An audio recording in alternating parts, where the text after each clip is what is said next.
In the context po of the Yes conversation. or no, did you offer? Your Honor, kasi I did not... Yes or no eh?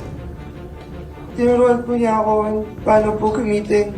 Sabi po niya sa akin, ilabas ko daw po lahat ng hangin ko on the other side. Labas ko po lahat, tapos dyan po sa substance, sisingutin po lahat gamit po yung 500 peso bill. Tangina, kabata-bata to, tinuturuan yung kumipit ng ano. Ha? Puta, hindi na kayo naawa sa bata. Tayo na. Ha? Tapos lahat ng kababuyan ginawa niyo sa bata, puta. Yeah, umakyat po siya on his own volition at sinabi niya po na dadaan. At his own volition because you texted him, God damn it you.